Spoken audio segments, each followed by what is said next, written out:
is so good to be in Tennessee. How y'all doing? You good? So what was that song you helped me with? What was it called, the title? You Should See Me in the Crowd. I don't know why I've never heard of that song. Is it really good? You should never see me in the crowd, right? You should see me in the crowd. So I never heard that song, but you have, right? So many times I feel like in life, we don't hear things, but they exist. Like that title.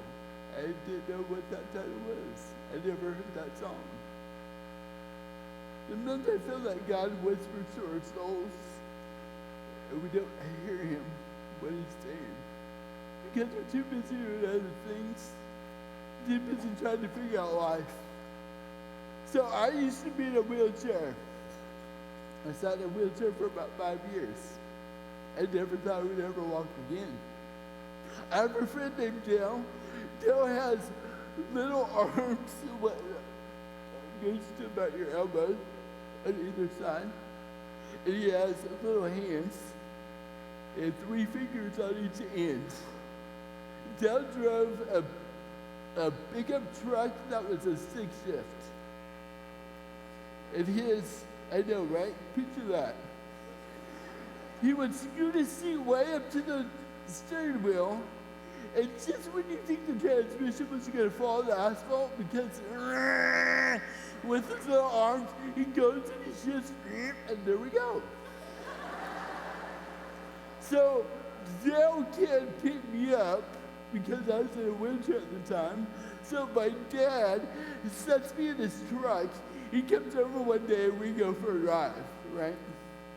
And that's how we hang out. And my parents say, Chris, Dale, when you bring Chris back, come to the door, we'll help you, and we will pick him up out of the seat and put him back in the wheelchair for you, okay? So we're out cruising for an hour and a half, just talking about life. It gets late, it's time to go back in. So we pull up into my driveway, and Dale gets out and he goes to the front door to get my parents to go out to help get me out of his truck and put me back into the wheelchair. So they're not home. Yeah, right? April Fool's, they're not home. So Dale said, I can handle this. I said, no, you cannot. You are not about to lift me up out of the seat and put me in the wheelchair. You just can't do it. Oh, you have little faith. Oh, you're a Christian. So he goes to the back of his pickup truck where the wheelchair was placed in case we needed it for an emergency on our drive. He gets it out, little arms, little hands. He's a little bow-legged. He gets the wheelchair out, he places it on the wheelchair, on the driveway, and he wheels it up to where I am seated in the passenger seat of his truck. The door's already open. It is as if he took geometry. He gets the angle just right. He plans this out. Chris, I'm going to swing your legs off to the side. You're just going to slide down. You'll fall into my arms, and I will pivot you and put you in the wheelchair. Not a big deal at all, right? Oh, my goodness. I'm going to count to 3. 1, 2, 3. He slides my legs out over to the edge of the seat. I slide off the seat because the truck's a little bit high. I fall into his arms, and we're like this. And Dale has to do the pivot thing, and I don't know if he can, but he does. Little arms, little hands, little legs. What's so funny? And he pivots, and he does a good job, but one thing he forgets to do is set the brakes on my wheelchair. And we don't know this.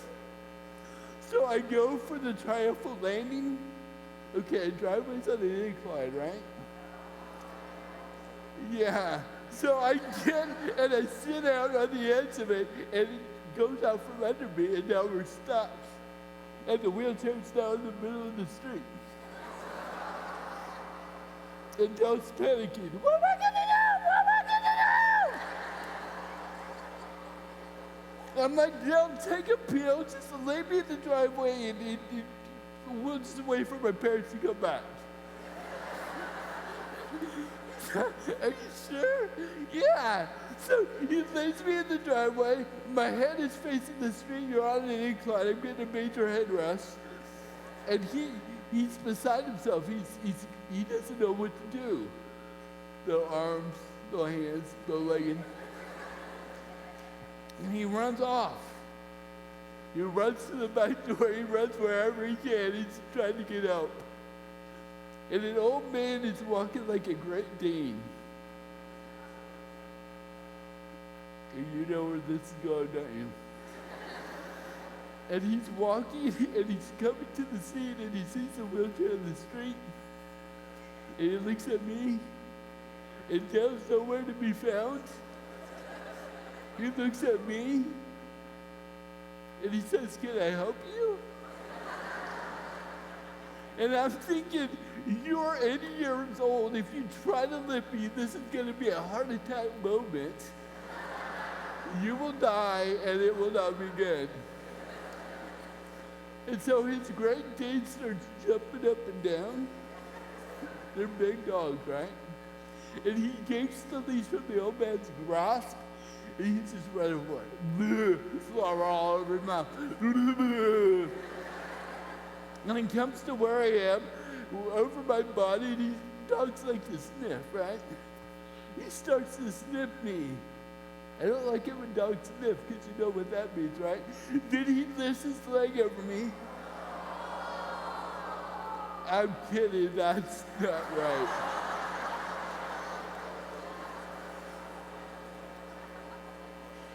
And eventually my parents come home, and they see the scene, and they start to laugh. They think it's hilarious. They pick me up out of the driveway, put me in the wheelchair, and all is good. But I tell that story because of this. So many times, you in life, high school student, you feel like you're stuck in the middle of the driveway. And you're desperate.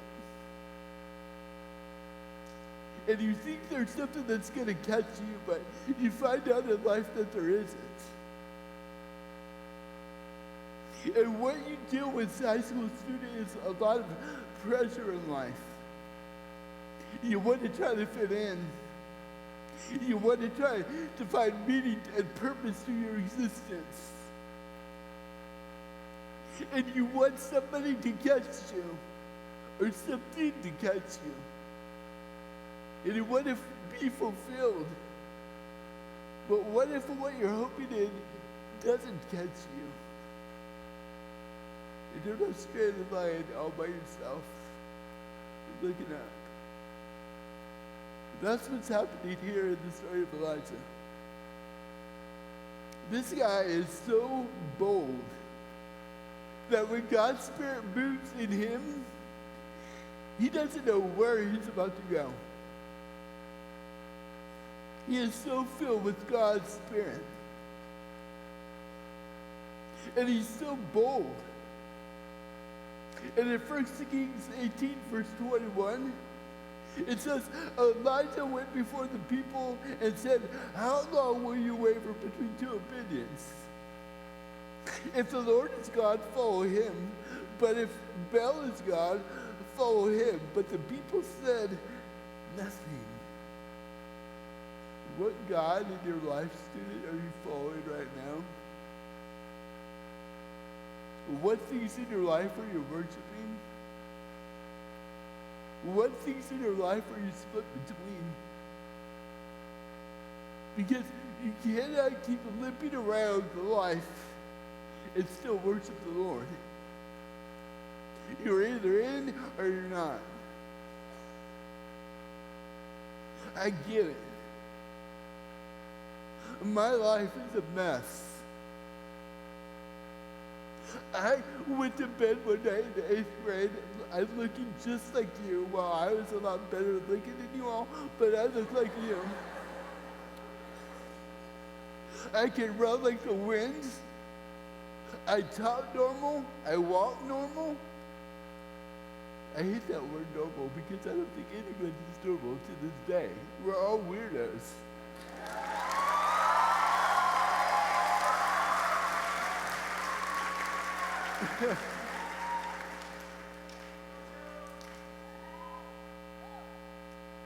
And I went to bed one night in 8th grade. The next morning, I will remember it like it was yesterday to the day I died. It was Easter morning. It was my mom's birthday. Ready for this? It was my mom's identical twin sister's birthday. Right? That's good. And it was my stepdad's birthday. My parents had the same birthday. Isn't that crazy? That's so amazing to me. I love it. You don't forget birthdays. They also have the same anniversary. So it's a big day. And my mom is stepping down the hallway, and I know in a moment she's going to open my bedroom door and wake me up. Sure enough, the door swings open. Chris, happy Easter. Hey, Mom, happy birthday. Hey, we have to get a reruns. We have to get ready to go to church. All right. Your Easter basket's on your desk. We'll be in the kitchen having cereal. We're having a big meal later on today with Grandma and Grandpa and aunts and uncles and cousins. Sounds great, Mom. Happy Easter. Happy birthday, too. She closes the door and walks back down the hallway. I have a water bed. I don't know if they make them anymore, but that was the best bed I've ever had. And I'm sloshing around in this water bed. And I swing my legs over the water bed frame. And the moment I stood to my feet, my head fell forward. And my chin was touching my chest. I couldn't lift it back up on my own strength. And I walked around like that for days. And at first I thought there was something wrong. But later I learned that overnight I came down with a rare muscle nerve disease that I've not met anyone who has it. It's called torsional dystonia, the twisting of your torso. And from my 8th grade year to my senior year of high school, I didn't see a third day. Every day got progressively worse, and by the time I was a senior in high school, this progressive disease was so wreaking havoc on me that I was eventually confined to a wheelchair. I never thought I would ever walk again. And my life was horrible. My life was very difficult, and to this day it still is. I get stares everywhere I go. Is he stupid? Is he a freak? Little kids would call me the monster, and they'll run away from me because they're afraid. I get that every day. People stare at me all the time. I know I'm good looking, but come on, get over it, right? But it's hard.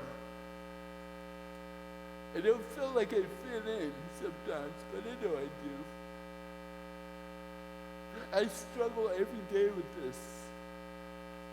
It changed my life. And in this moment, the Israelites are going between a different opinion, a different belief, and they're submitting their lives to these false gods, the Baals, the Asherahs. And out of all people, Elijah stands up because the Spirit of the Lord leads him to do it. And he gets in their face.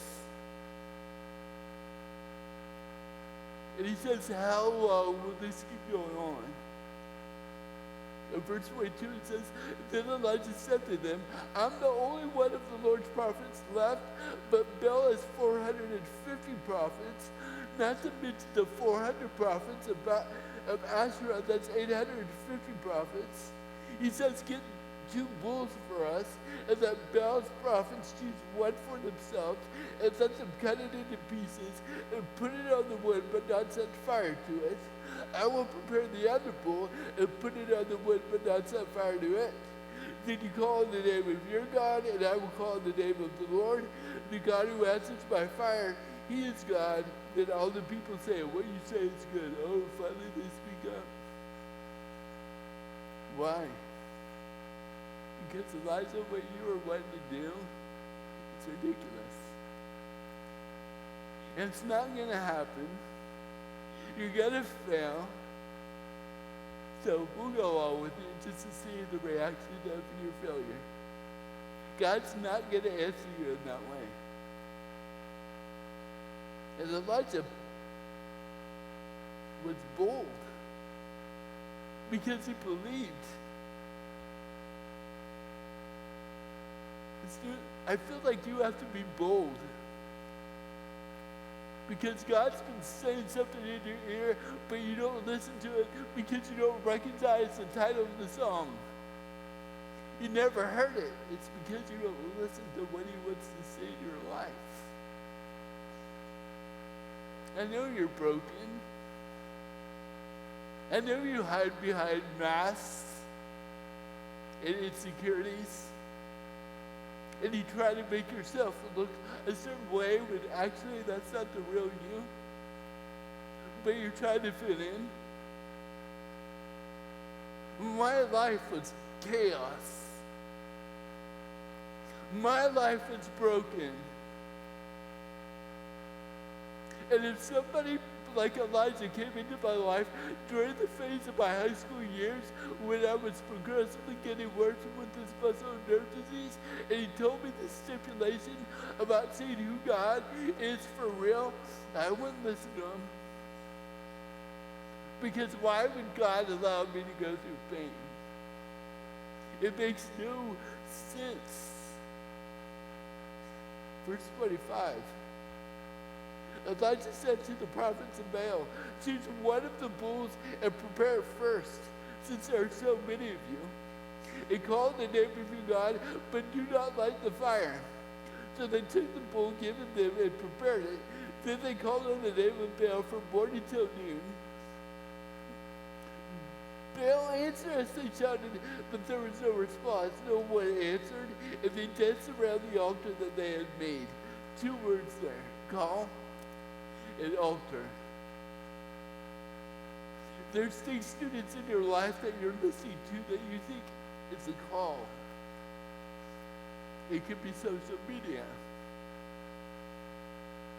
It could be other things of your life that have become leaders, whoever, whatever they are. And you're buying into what they are saying to you because you don't hear God speaking to you, because you feel like you've been dropped on a driveway and stranded. You feel crippled or disabled from whatever it is that your life is going through, and you're seeking other things to fulfill that. And God is saying, stop. You can't go on like this. You can't say that you believe in me and then do your own thing over here. You can't waver between 2 opinions, 2 beliefs. It's either this or it's that. And Elijah's calling him out. And then the other word is altar. When I think of an altar, I think of stuff that's found in a church. But your altar, student, is whatever item you give sanctity to. Because sanctity about an altar, you give it power, whatever that thing in your life is. And they're dancing around this thing, the prophets of Baal. And they're calling out to him, save us, fulfill us. And so maybe that's your life tonight. You want to be saved, but you're going to the wrong things that you think you're going to satisfy or save you. And they're not, they're false. They're not the Lord God Almighty. but you're making them a little GODs of your life, GODSs of your life, gods. And you're making those things the altar of your life, the things that are more important to you. I get it. For years, I didn't know where God was in my life. I didn't deserve this. It wasn't fair. And being in a wheelchair for 5 years, I had to rely on everybody to do everything for me, to rest me, bathe me. I had diarrhea in my pants all the time because I couldn't hold my bowels. I hated who I was.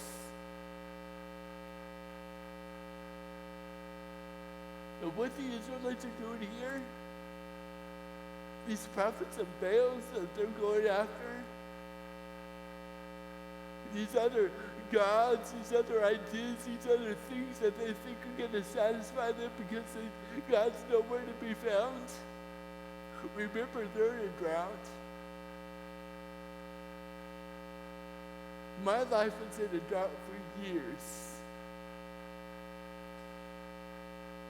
I didn't feel anything but pain and heartache. I felt like a failure. I felt useless. I felt like a freak. So whenever people would stare at me, I would just cave in.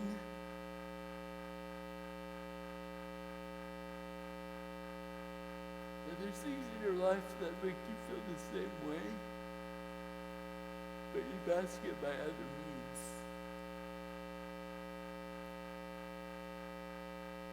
In verse 27, at noon Elijah began to taunt them. Shout louder! He said. Surely he is a God. Perhaps he is deep in thought or busy or traveling. Maybe he is sleeping and must be awakened. So they shouted louder and slashed themselves with swords and spears and swords and cut them until blood flowed. That's disgusting. Shout louder. You know how God speaks? Not through moving sound systems, not through megaphones. You gotta lean into him. Because when God speaks, he whispers. I love you. You're worth it. Let me lead you. You trust me. Let me have your circumstances. Let me have your wheelchairs that cripple you that you sit in because you think that your life doesn't matter. Let me have your weaknesses. Let me have your failures. Let me have your shame. Stop wavering between saying you believe in me and then doing something else with these other gods of your life.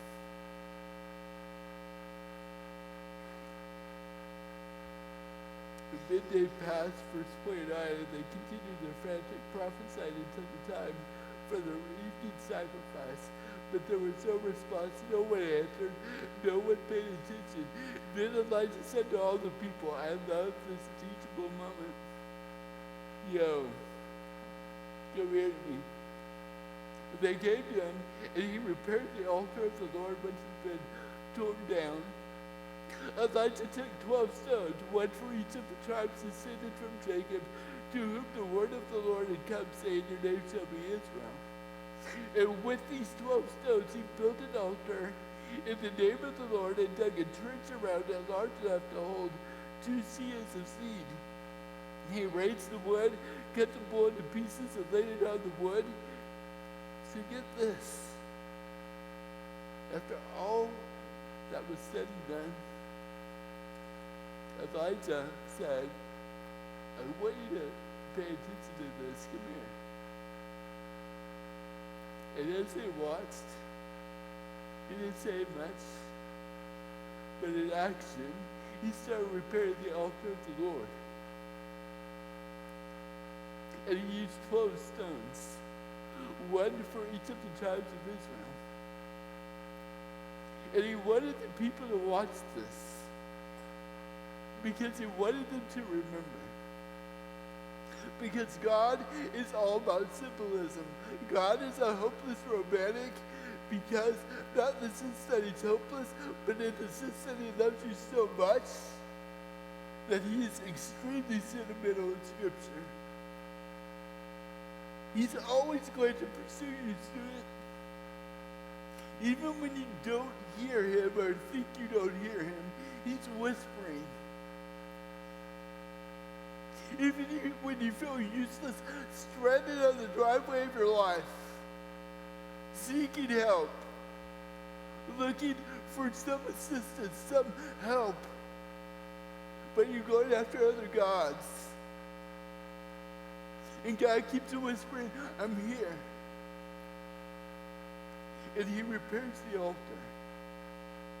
And then Scripture goes on to say that he dug a trench around it, and he filled it with 12 jars of water for the 12 tribes of Israel. Wait a minute, they're in a drought. That water is precious. What are you doing, Elijah? He's making a point. Isn't the stipulation that he's having with these people that whatever wood sets fire, he is God? Well, now he's making it impossible. Wood and fire, wood and water don't mix. And he filled the trench up with 12 large jars of water. This is ridiculous. But he had faith that God was bigger than all that. And he prayed to the Lord and he said this. At the time of sacrifice, the prophet Elijah stepped forward and prayed, Lord, the God of Abraham, Isaac, and Israel, let it be known today that you are God in Israel, and that I am your servant, and have done all these things at your command. Answer me, Lord, answer me, so these people will know that you, Lord, are God, and that you are turning their hearts back again. I never thought I would ever walk again. Ever. I never thought I would see the day where I would stand up out of my wheelchair. And I got sick of going after other gods because I was hurting so much. God seemed distant to me, and I got sick of going after things that were empty lies, that were filling my head with things because I just wanted to be happy. I forgot what it meant to have joy. And one day I'm in my electric wheelchair. If you ever get a chance to ride one, do it, they're a blast. And I'm cruising around the college campus of the community college where I'm attending for a few classes. And I go behind the gymnasium and I watch. And on the other side of the chain link fence is an Olympic-sized swimming pool with a lot of students who have various disabilities taking a swim class. My doctor let me do it. I got involved in swimming just to be around other people that could relate to my pain. I didn't think it would do anything. And I told the Lord while I was still in a wheelchair, Lord, I'm tired of wavering between two opinions. I'm tired of saying I believe in you, but I go after these other things to make me happy. God, I want you. I don't want to be bitter anymore about being in the wheelchair. I want to be better. I may never walk again, and I accept that right now. It's not easy. I don't like it. But Lord, I believe you have a plan for my life. Show me.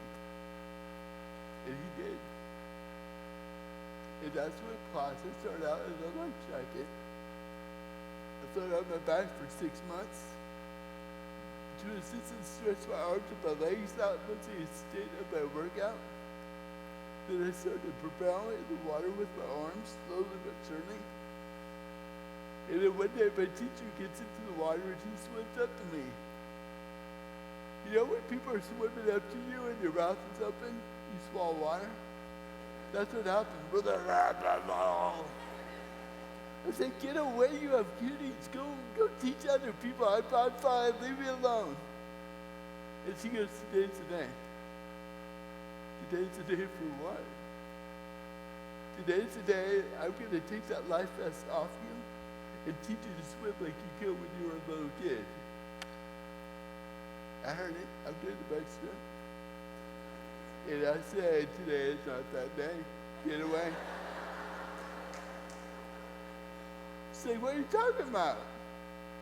I'm scared. I don't trust you. Give me some iced tea. This is great. Get away from me. This is awesome. I can breathe when I want to breathe. I can float when I want to float. Get away from me. When she took the life vest off of me, it taught me to swim. And then they stood me up in the water. They began to move my body like this around my waist, and I started to take steps in the water slowly but surely. I started to take steps in the water, not on the water, but in the water. And I've been walking ever since.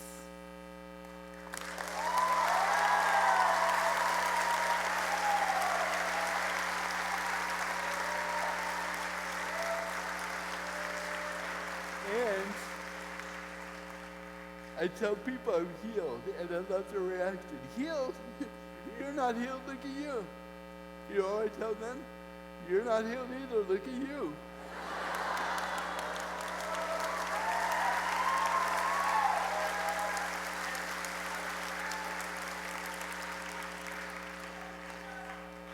So much as a student,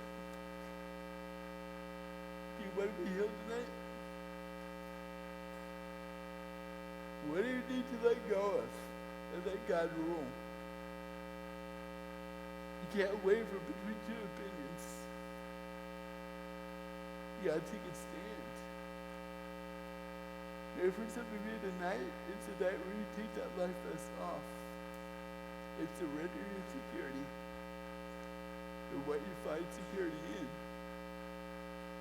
Because God whispers to you. And you don't recognize it because you don't pay attention. You gotta lean into him. He has a plan for your life. He has a purpose for your soul. He loves you.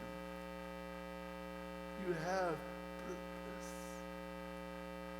You have meaning. Don't waste it by going after false things that will not satisfy.